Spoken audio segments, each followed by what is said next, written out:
Hello, BookTube, and welcome back to my library tour for 2022, where I'm going through every book that I have in my collection, and also every once in a while, a few excursions into books that I no longer have in my collection, but once did, where I had them long enough to scan the cover, put a little mark on them, maybe read them, and then off they went. Who knows where. Accidentally included in a giant sale to the Brattle Bookshop here in Boston, mailed out to a reader who seemed the slightest bit interested. Lost in a move, maybe. Who knows why they aren't with me anymore, but I have fond memories of a lot of them and a lot to say about some of them. So I thought we'd go through one more blast of the Library of the Lost this Sunday, and then we'll move on to books on shelves tomorrow. I don't know how that will work. It's not going to feel natural anymore, but we'll do that tomorrow. I'll figure it out. So the first book we're going to do is an old Avon paperback. This was done on pulp paper with just no binding at all. So it was a mass market paperback, and I grab it whenever I see it, but I haven't seen it in years, probably since the last time, since I scanned this copy. This is by Charles Nelson, and it's The Boy Who Picked Up the Bullets, who picked the bullets up. And this is a gay novel set during the Vietnam War about a young medic who exhausts himself performing triage, a desperate uphill battle, an unwinnable battle of triage on the wounded bodies that he encounters in his job, but who also exhausts himself celebrating the living bodies, the unwounded bodies of other men when he's not doing that. And the more I think about this book, the more I wish I had a copy. I don't know if it exists as an ebook, and I don't think I've ever seen it in any format other than a mass market paperback with this cover. But the more I think about it, the more I think this is probably doing things. This would probably benefit from a reread that I just haven't had an opportunity to do. Then, oh my God, well, this next one was in pretty rough shape. This, I think, was also Avon, but a different end of the literary spectrum. This is by, I can barely read the material on the cover because it was in such terrible shape when I scanned it. So with this one, anyway, I don't have to wonder about where it went. This obviously was destroyed when I was reading it. This is by Joyce Verrett, and it is Dawn of Desire. I don't want to block the bean, but this is Dawn of Desire. I don't know if you can make it out there, but this is a novel set in ancient Egypt. An Egyptian princess who falls madly headlong in love with a man, and they encounter all sorts of obstacles to that love. The author, if I remember correctly, brings in palace intrigue and also invasion. Just every single trick in the book of Egyptian fiction. But novels set in ancient Egypt are not that common anymore. Not nearly as common as they once were. I don't know why that is. Ancient Egypt is really due for a new historical novel epic or series of epics that it hasn't, as far as I know, had anytime recently. And I often wonder why that is. I wonder if maybe that's a fugitive acknowledgement on the part of the writers, that they know there's a huge amount of research out there and they just don't want to do it. A huge amount of new research and they just don't want to do it. Of course, what was her name again? Joyce Verrett would not have worried about new research. This was written a long time ago. And I loved it. I remember really thinking it was very, very good, mindless romance, historical romance. But I don't doubt that my copy was destroyed, and I probably will never see another one. Okay, this next one is an author I really like and wish could be rediscovered. He was momentarily given a brief little reprint about 30 years ago, but nothing since then. This is R.F. Delderfield, who wrote God is an Englishman. And this is his book, Diana, a little opposites attract romance, a boy from the wrong side of the tracks, a girl from the right side of the tracks. In this case, rather refreshingly, not exclusively aristocratic. The girl is from a fortune, but not necessarily a landed fortune, although she certainly acts it. And the boy is hardscrabble, but not hopelessly poor, and works his way into a kind of profession. It's not a long novel. Delderfield could really write him long when he wanted to. This is not a long novel, and I think it does a really good job of showing why you could fall in love with this author. Not that any of you are looking at the book. Of course, you're looking at the bean, who's right in between me and the book. This is an author that I have fallen in love with. I love his books. They are a little on the prosaic side. They're a little bit wordy sometimes, but I love them. I wish that I had all of these paperbacks with this particular art. They all at one point had, probably a dozen of them, all had this particular cover art. And I loved it. I had once had them all. I don't anymore. I don't think I have any of them at the moment. Uh, okay, this is a romance novel, a modern Regency romance. This is by Lorraine Heath, and it's A Duke of Her Own. I love this author. I love the way she plots her books, but I also love the way she executes them. This is a story about that starts off with a fairly, if I remember correctly, a fairly normal romance premise. An impoverished nobleman who needs to marry money, needs to marry well, needs to marry an heiress, and the an impoverished noblewoman who is acting as a chaperone for a very wealthy ingenue. And in the course of one of these predictable but nonetheless enjoyable modern regencies, just what you would expect happens. The forces seem to align for the impoverished nobleman to marry that ward, to solve all of his problems. But he starts to really become fascinated with the governess, with the chaperone, and not with the ward at all. And it leads to some wonderful. There's almost a hint of three characters here, but really it's the two main characters that take the narrative. I don't know if I have a copy of this. With these lush modern Regency romances with the colorful step-back covers, I don't know off the top of my head, without digging through 100 books, whether or not I still have a copy of this. I could. It'd be a rarity, but I could. Although, what she's doing, I don't know. I don't know why he doesn't just turn around. But anyway, okay, all right. This next one is an oddity. Doesn't have a name on the cover, just the artist's name of the picture on the cover. I read this with mounting amusement mixed with fury. This was a fat little mass market paperback called The Evolution Cruncher.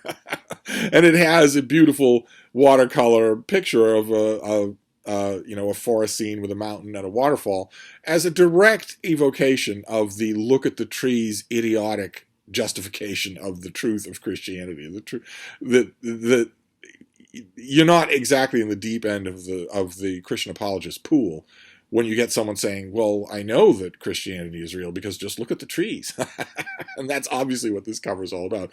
And that's not what the book goes a whole hog in tearing down the theory of evolution by means of natural selection, which is, when you think about it, a pretty specific thing for a 2,000-year-old religion and its apologists to be taking aim squarely at. But as we've mentioned on this channel many times over the years, the theory of evolution by means of natural selection removes God from the equation, removes God from even needing to exist. You don't need him anymore in an ontological sense to understand how anything came to be, which is why the divines of Charles Darwin's day, 150, 160 years ago, knew perfectly well. That's why it got them up in arms. This particular theory about cladistic diversity got them up in arms because they knew what its main implication was. This is how life organizes itself. This is how life progresses and changes. So you don't need, not only do you not need an originator and a progressor for life anymore, but if this is true, well then your stories, your obvious mythology about Noah's Ark or the Garden of Eden are obviously not true. And this book goes through every tired, falsified, cherry-picked, out-of-context, quote-mined argument.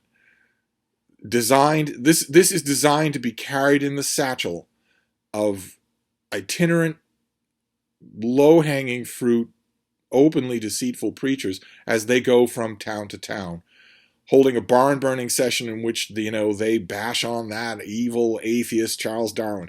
This is just a bunch of crammable arguments for them. All of them false.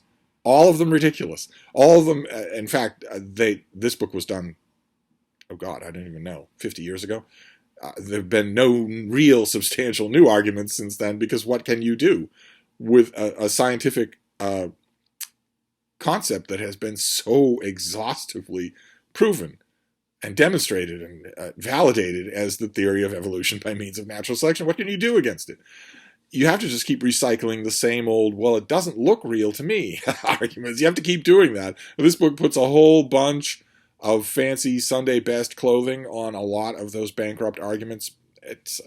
I guess interesting in a kind of museum exhibit way, but I shudder to think how many copies of this book have been used and maybe are still being used.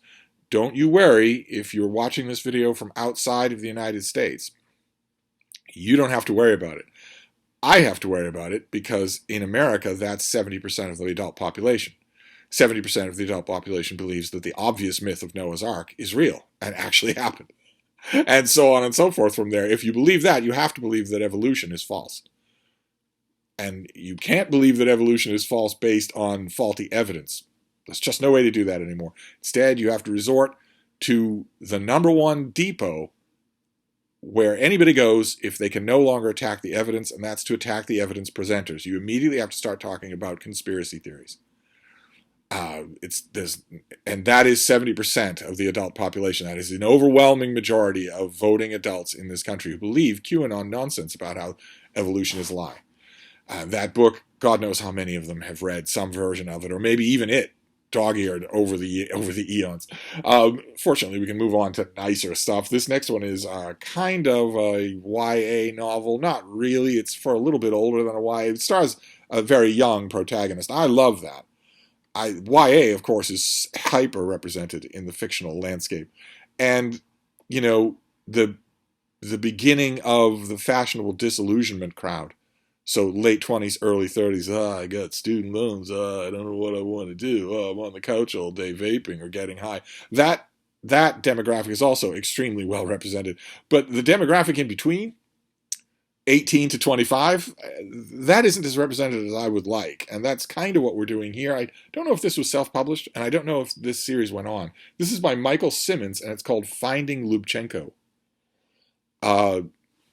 Rather well-designed cover. I think when I got this, it was self-published. I don't know if this author found a publisher for it subsequently, and maybe there are other later volumes. This is about a young man who wants to stick it to his father by clandestinely selling off equipment from his father's business until a tragedy strikes his father, and suddenly he has to decide what to do. And the most effective way for him to help his father implicates himself.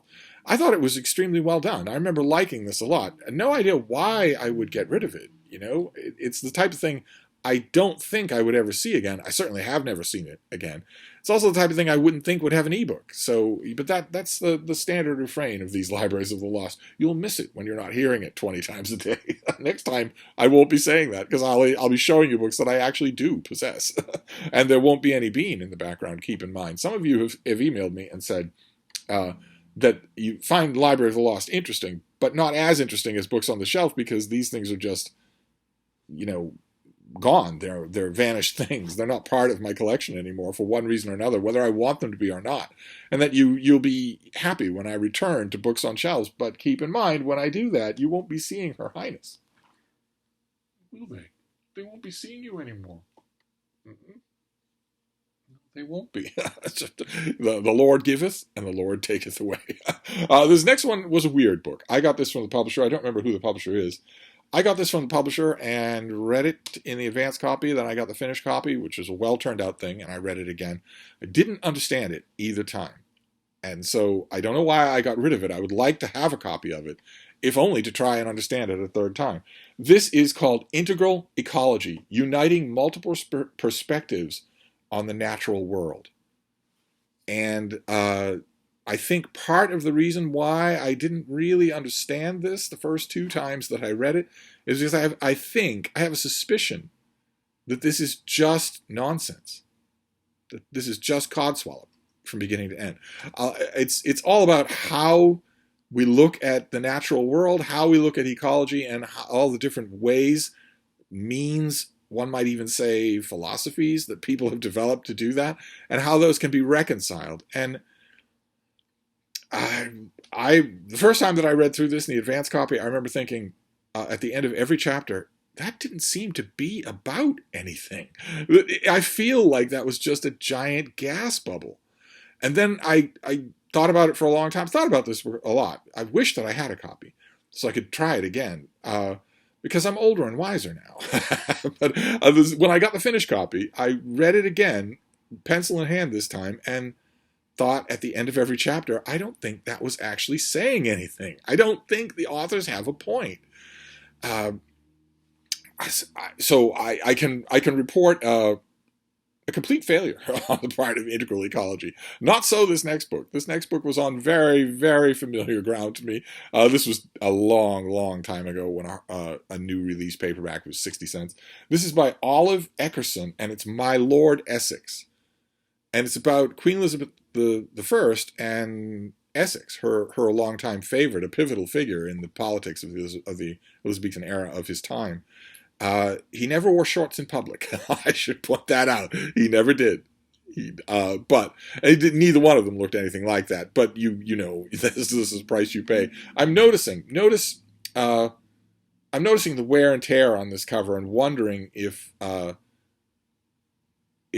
got this at the Brattle a long, long time ago. I don't know where I got this copy, and I have no idea what became of it. It's just a big Elizabethan historical novel, and it was really good. It's really enjoyable. Again, Elizabethan historical novels, they're 10 a penny in the self-published world, but not so much in the mainstream world that I see, anyway. Maybe 2022 will change that. I would love it if somebody would reprint this thing in a more durable edition so that I could read it again. Okay, this next one is a novel by Michael Downing called Perfect Agreement. Another Grant Wood cover. Boy, we're exhausting all the Grant Wood covers here. I swear I don't buy books for that reason. But this is the story of a college professor who leads a very arid, orderly existence, and he gets booted out of that existence by a misunderstanding in one of his classes, and suddenly has to fend for himself in a world that is no longer as orderly as he can make it. It's all of a sudden a far more chaotic world. The perfect agreement of the title at first starts with the perfect agreement of language choices. This is a linguist professor. But it moves on from there to how you agree, how you end up in a kind of agreement with the people around you. The people that, for instance, I think this is a Shaker community, the people that he needs around him in order to survive.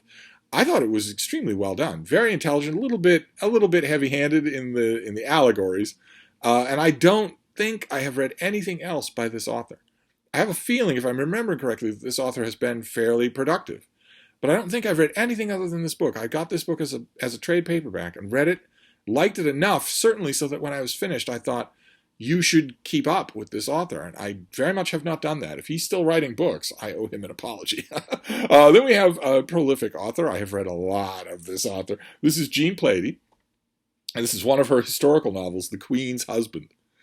And as you can tell from the top hat, the Queen's husband in question here is Prince Albert, Queen Victoria's Prince Consort, who was the subject of a number of Jean Plady books. She brings a lot of research to bear on this. She very much cared that she filled her historical novels with actual historical figures, and she very much cared about that research. She was not Lady Amelia Nettleship. She very much cared about her research. She wanted to make sure that that it was substantial, even if she had to move things around a little for dramatic effect. And she went to elaborate lengths to tell her readers what she was moving around and why. And this and the other Albert books are very good portraits of at least one passionate reader of history's version of Albert. And, considering how much might have been, and surely we can conjecture, and all of that is injected into the actual biographies of Prince Albert that don't convince and that seem a little bit pandering or crowd chasing, I almost prefer to get my Albert biography in a book that is elaborately researched but calls itself a novel. Either way, no matter where you stand on that subject, you'd love these books. If you're a fan of historical fiction, and maybe you are young, under the age of 30, you might not have encountered this author. I don't think she's in bookstores anymore. I don't think she had a very nice trade paperback reprint, sometimes omnibus volumes. I think there were 3 Victoria volumes that were novels that were in one volume, but that was 30 years ago. Or a little bit less. So if you're a younger reader and you really have a sweet tooth for historical fiction, you might not have ever read Jean Plady, and you should. You certainly have a lot to choose from. Then we have an anthology by Gardner Dozois, who did a long-running series of the best science fiction of the year. Those big, generous volumes were always worth reading. Even if I didn't agree with his choices, they were still very much worth reading. He doesn't do them anymore. Sadly, he has died. But this was an anthology along a far more pointed organizational principle. He did something he did with Susan Casper, and this is called Ripper. And it's an anthology of short stories about Jack the Ripper. Tremendously enjoyable thing. I had a mass market paperback of this that I read over and over. I was pretty delicate with it. But even so, this is another book in this Library of the Lost installment where I'm pretty sure this thing was just destroyed. I don't think I got rid of it. I just read it until it fell apart. There was a period there. There have been multiple periods in my identity as a book collector in which I have just grabbed every Jack the Ripper thing that I could find, fiction or nonfiction. And this was on the fiction side and very, very enjoyable. I remember also really liking Dozois' introduction. Love to find this mass market again. I would absolutely love to. All right, then we'll end with a romance. We'll end with contemporary romance. This is by Erin McCarthy, who's a contemporary novelist, a romance novelist that I like. And this is called You Don't Know Jack. It's about a character named Jack, and who's a bad boy and sultry to look at and has a heart of gold and all that sort of stuff. But I confess I got it for the cover. That is, of course, Paul Marin, one of my favorites. In fact, I might go so far as to say my favorite romance cover model. So I was interested right away in You Don't Know Jack before I even read it, and I couldn't tell you much about the actual nitty-gritty details of this novel, which proves that I didn't stay interested in the novel either. I probably kept referring back to the cover, which is a classic. It's a classic Paul Marin cover, although it downplays his foremost attribute on his romance covers, which is his jawline. You can make it out. It's practically a continental divide, but it's far more prominent when he's in profile or in three-quarters profile. But anyway, I've spoken and written enough about Paul Marin to last a lifetime.